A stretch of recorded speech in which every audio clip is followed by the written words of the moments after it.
Welcome to VFM news. నా పేరు మంజుల sir. నాది సంజీపురము, గార్లదిన్న మండలము. నా భర్త పోయి ఇప్పటికి 3 months అవుతుంది. ఎక్కడ ఉన్నాడని ఆచూకీ తెలియదు. అసలు పలానా చోటు ఉన్నాడని చెప్పినాము. చెప్తే అక్కడ నుంచి అనంతపూర్ దాకా తీసుకొచ్చినారు. వేరే అతను నేసే వాళ్ళ పిల్లోడు తీసుకొని వచ్చినాడు అక్కడికి, అనంతపూర్ దగ్గరికి. అక్కడికి వచ్చిన తర్వాత ఆ బాబా వాళ్ళ బావాను వాళ్ళ అమ్మ వచ్చి కారులో తీసుకెళ్లారని కూడా ఎస్ఐ సార్కి చెప్పినాము.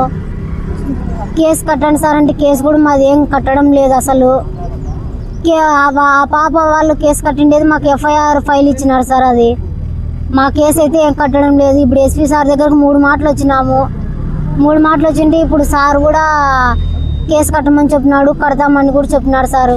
నా భర్త ఎక్కడున్నా కూడా, నా భర్త ఏమన్నా ఒకటైనా కూడా SI sir, MPTC, Nagalakshmi, Ravi, Pawan, Narasimhulu, నా భర్తకి ఏమన్నా ఒకటైతే వీళ్ళే కారణం సార్. ఇప్పుడు 3 months అవుతుంది. ఎక్కడున్నారని కూడా పలానా చోట వాళ్ళు పలానా వాళ్ళు తీసుకెళ్ళినారని చెప్పితే కూడా ఏం రెస్పాన్స్ కావడం లేదు. అసలు నేను అసలు ఉండల్లా పోవాలా సార్. అసలు నేనేమన్నా పురుగుల మందు తెచ్చుకొని చావాలనిపిస్తుంది నాకు.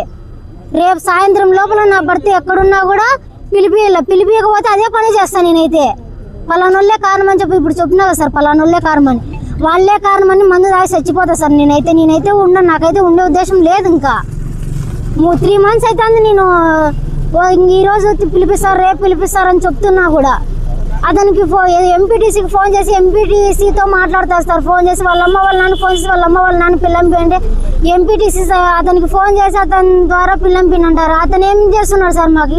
అతని ఇన్వాల్వ్ అయ్యి మాకు ఎవరెవరు ఏమేం చేస్తున్నారో మాకు అర్థం కాకపోవడంతో మేము చాలా బాధపడుతున్నాం సార్. ఇక్కడైతేను ఎక్కడున్నా కూడా నా భర్త నాకు రేపు సాయంత్రం లోపల పిలిపిస్తే తప్ప నేనైతే అదే విషయమే చేస్తాను. పురుగుల మందు తెచ్చుకొని తాగి చచ్చిపోతా సార్. నేనైతే ఇదైతే గ్యారెంటీగా చేస్తాను. నేనైతే నాకు న్యాయం మీరు తల్లిదండ్రులు మాత్రం వండుకొని నాకు న్యాయం చేయకపోతే మీతో పాటు ఆడపిల్లనే కదా సార్. నేను కూడా ఆడపిల్లకి ఎందుకు ఇంత న్యాయం చేయలేకపోతున్నారు మీరు?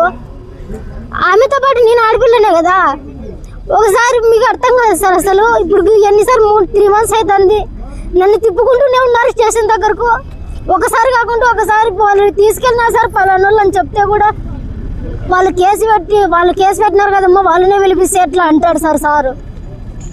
ఒకసారి కాకుండా ఒకసారి ఆడపిల్ల కదా అని ఏం కేసు తీసుకొని మా మీద దయ చూపుకోకుండా ఉంటే ఎట్లా సార్? మీరు తల్లిదండ్రులు మాత్రం మీ దగ్గరకు వస్తాను.